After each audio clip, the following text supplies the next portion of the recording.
What's good, y'all? It's your boy Blak G 92. And like I said before, I'll be back on here, and shit, after this video, depending on if I want to split it to 1 or 2 parts, I might split it to 2 parts. It's just like a 21-minute video, but who knows? Depends how I'm feeling. But then again, I ain't trying to push myself too much. And I'm glad to be back.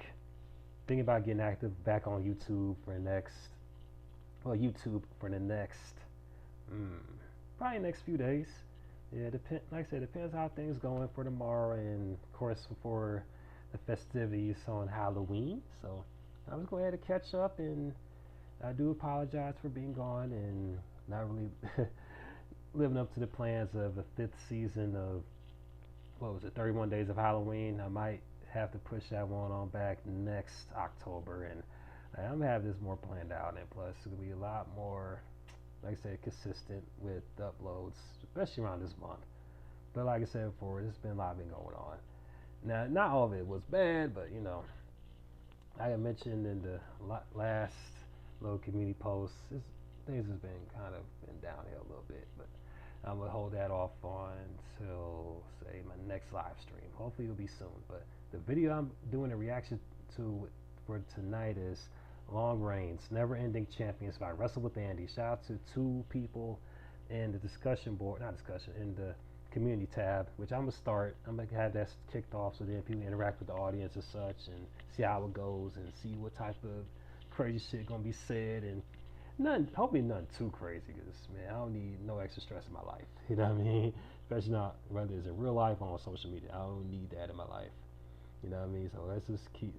If I do start the whole community page, kick fishy on and popping, yeah, let's just, you know, we get crazy with it, but not too crazy. You know what I mean? But anyway, let's go ahead and see what this video is looking like in about 3, 2, 1. Yeah, I could do a whole separate video. Let's go though. Sometimes a wrestler will get a hold of a title belt, and despite fighting hard to defend it, their reign will ultimately be a short run. Oh yeah. But then there are some who this statement doesn't apply to. There's few people who manage to go on for years as a champion, and in some incredibly rare cases, even decades. But who are the biggest examples of this in wrestling history? Well, that's exactly what we're... That statement can apply to every form of entertainment. There's people that's been famous for shit, decades on decades, and it seems like, damn, how did the match last that long? You be wondering yourself. But there's a lot of, I'm sure in this video, Andy's going to break it down and showcase each wrestler's secret to that longevity. To be looking at right now, starting with Bruno Sammartino in his 2,803-day run as WWF champion. Yes, in all of wrestling's history, from the early days of the original World Heavyweight Wrestling Championship, first held by George Hackenschmidt, through the era of the NWA World's title, right up until the present-day world titles, we can't find a single example of a longer reign with one belt than this. Well, except for another, which technically exceeds it, but we'll get there later in the video. For now, though, let's focus on the fact that for 7.5 years, between May of 1963 and January of 1971, Bruno Sammartino was simply unstoppable as the top dog in the WWF. Really, it's unthinkable that a reign this long could happen again in the modern era. Oh, yeah. Hell, Bruno's time on top lasted for twice as long as the entire Attitude Era. God damn. It wasn't like he was taking it easy throughout this period either. No, he was regularly defending against every single top-level opponent who was thrown up against him. We're talking about names like Gorilla Monsoon, Killer Kowalski, George the Animal Steele, and The Sheik, just to name a few. Sadly, though, as with all good things, this one would have to come to an end eventually. And that end happened when, to the shock of the wrestling world, he was pinned by Ivan Koloff right as the new decade was starting. But even if this did mark the close of the Italian Superman's first run as champion, he would still leave a record behind no one has yet beaten. In fact, the only person in WWE who has even come close to beating it is our next subject, Bob Backlund, during the time he was WWF champion for 2,135 days. God damn, that's a long ass time. Once Bruno Sammartino decided to call it a day on being the top star of Vince McMahon Sr.'s Worldwide Wrestling Federation during the mid-1970s, the baton was passed to a young upstart by the name of Bob Backlund. And while he wasn't ever quite as over as his predecessor was, Backlund certainly kept the legacy of the lengthy world title run alive. Why was that? Well, because as we said a moment ago, he'd hold the belt for 2,135 days, just over 5.5 years in total.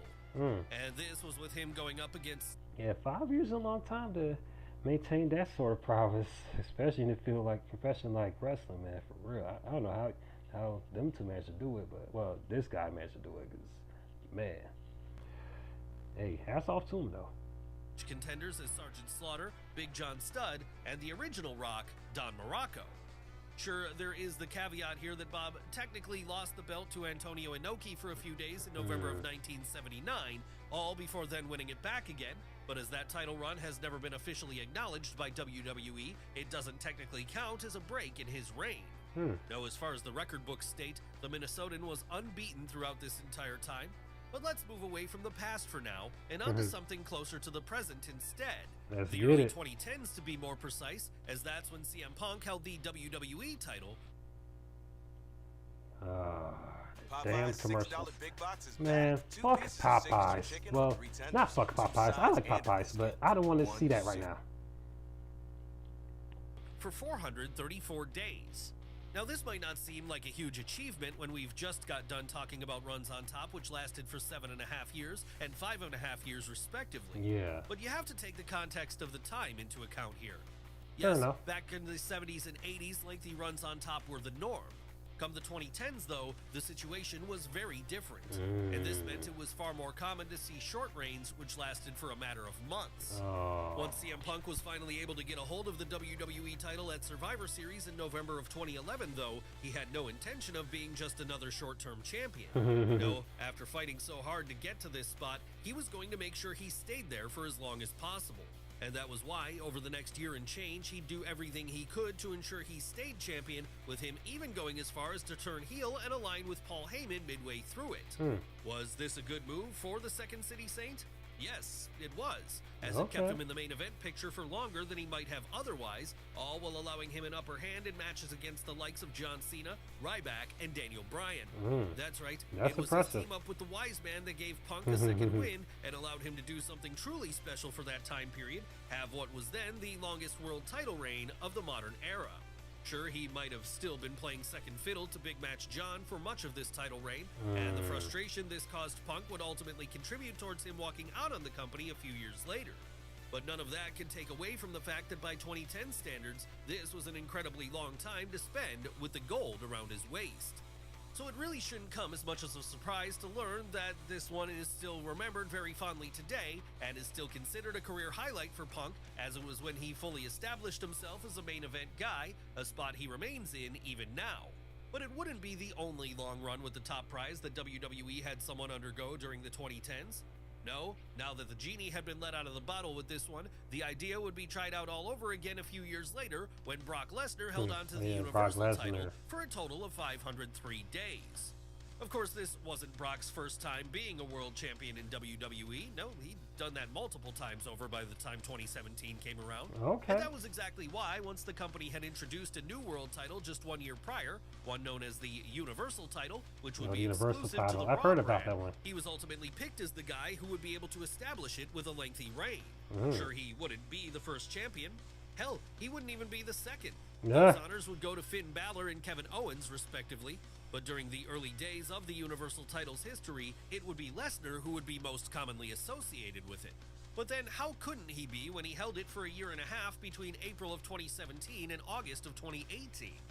Come on now, this was right at the peak of Suplex City, and so anytime someone stepped into the ring with him, it was almost a given the Beast was going to make short work of them. It didn't matter who stepped up. Samoa Joe, Braun Strowman, AJ Styles, they all fell to Brock by the time all was said and done. Even Roman Reigns would get beat by Lesnar the first time he tried to take the belt from him at WrestleMania 34. And that was a match everyone assumed the big dog was going to win, but in the end, the champion just proved to be too dominating to overcome. So because of this, he held onto the belt for a little while longer and added even further days to that reign.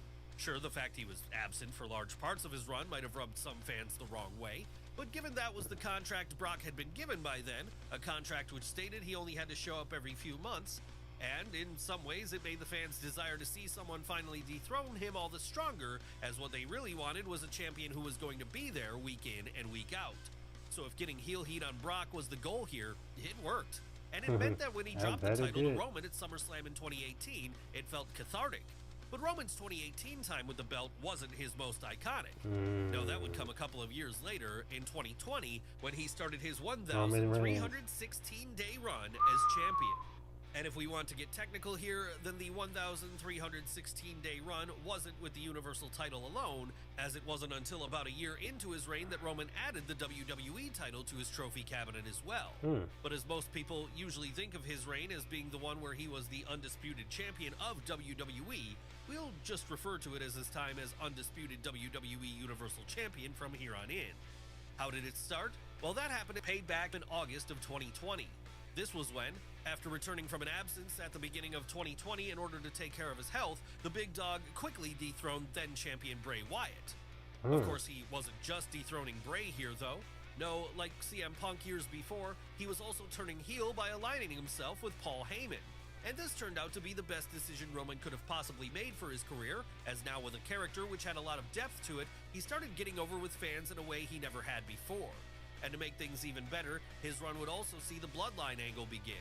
The angle which has largely been credited with kickstarting WWE's new wave of popularity during the 2020s. Yes, with the Bloodline slowly taking over WWE TV, it only made the Tribal Chief all the more interesting. And once he added the WWE I bet. Even someone that haven't watched the only saw clips of their matches, whatever. Yeah, the fact I knew about it, it says a lot about their popularity, the whole Bloodline storyline popularity. You know what I mean? It just shows how popular they've gotten. Even someone like myself haven't sat through a match. I didn't even know about it. To his pile of championships at WrestleMania 38, interest in him grew stronger still.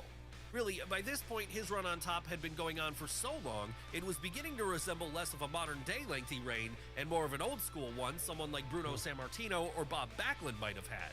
Even when fans were sure he was going to drop the gold to Cody Rhodes at WrestleMania 39, in fact, he'd still end up coming out on top, and that victory would allow him to cross the 1,000-day threshold soon thereafter. Ultimately, though, this one was always destined to end with the American Nightmare winning it from the head of the table. It was just a case of when it was going to happen. And when it would happen ended up being a year later at WrestleMania 40 in a moment that became an instant classic. Yes, going out with a bang, Roman would drop both of his belts to Rhodes in Philadelphia on April 7th, 2024. And that would end his reign at a staggering 1,316 days. Where does this put him in the ranking of longest title reigns ever? 4th, behind Bruno, Backlund. Does Eyeglass World have a These time damn machine? commercials. Nope. But you can make Yeah, I'm definitely gonna have to split this into two parts because these damn commercials. Not time machines. Use your vision Gotta sit through insurance this shit. benefits to get new glasses. I might look into the that. same day at Eyeglass World. For, personal reasons, but interview curveballs. And our next subject, the man who at his peak held the WWF title for 1,474 days, Hulk Hogan. Really, it was a given we were going to get to this one eventually, as it was the defining run of WWF's golden era. After all, who was a bigger star back then than Hulk Hogan? The only people who could even approach his orbit were Macho Man Randy Savage and the Ultimate Warrior, and even they were always very much second place behind the Hulkster.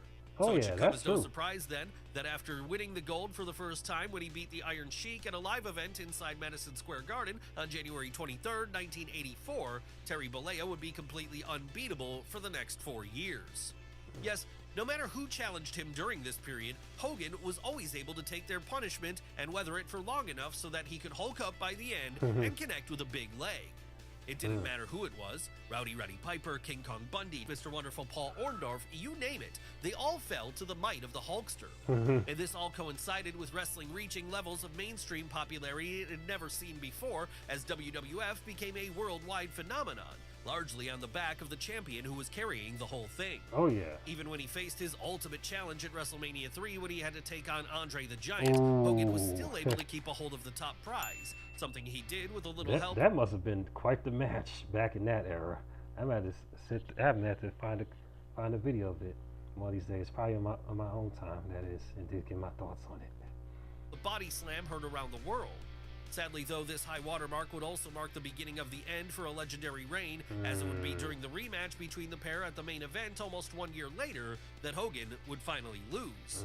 Sure, this loss would be screwy, as it involved a little bit of twin magic from referees Dave and Earl Hebner, so the Hulkster was somewhat protected in defeat here. But even if this was the case, he still wasn't the champion anymore. That said, it wouldn't be the last time Hulk Hogan held the gold in the WWF.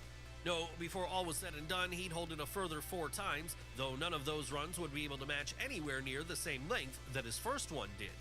Yes, as far as the record books will state, it was his first time as champion, which was the real legendary one. But what about the other long world title run in WWE's history we've yet to talk about? The one which lasted for 1,027 days between February of 1971 and December of 1973. Well, that's the one we want to talk about next, and to do that, we have to talk about Pedro Morales. Now, Pedro Morales may not be a name as familiar as some of the others we've looked at today, but that shouldn't suggest... Yeah, I'm going to go ahead and take a pause right here, and it's looking interesting. I can't wait to get back to the second part and sit through not just Pedro Morales' little profile, but the other ones. Yeah, this is very interesting, just breaking down just how Andy just does a very clear, concise explanation of how and why most of these wrestlers end up having the runs they had, and plus got me interested in watching some matches. Like I'm off time since the whole copyright thing is a bitch, but can't have everything you want. Yeah. Okay, I see people showing love. Okay, bad. Honorable mentions. Yeah, I might be in there for a while, but I ain't gonna be on here for too long. I'm gonna go ahead and just say I do appreciate everybody for responding to the question I asked. A couple of days ago, I asked again about what's everyone's plans for Halloween, because I like to know what people's plans are outside of this YouTube stuff. You know what I mean? You don't gotta tell me everything, but just a little something. Just a little something like plans about family and all that. I want to have this channel be the spot. So I appreciate for y'all for bearing with me. For those that did respond to my community questions or say community posts, I appreciate it. Appreciate all that. And I do appreciate those that send reaction requests, and also for those that's asking about my take on the Money Man Rome EP. I'm gonna get around to it once I get around to listen to the project and give my quick thoughts on it sometime this week. If it's probably most likely after Halloween, so stay tuned for that. And also, be sure to hit that like button, hit that notification button, hit that subscribe button as well to stay tuned for more videos, and just keep them reaction requests coming. And also be sure to follow my social media accounts, which we post in the description box below. This your boy Blak G 92, about to sign off. Holla at your boy. Peace.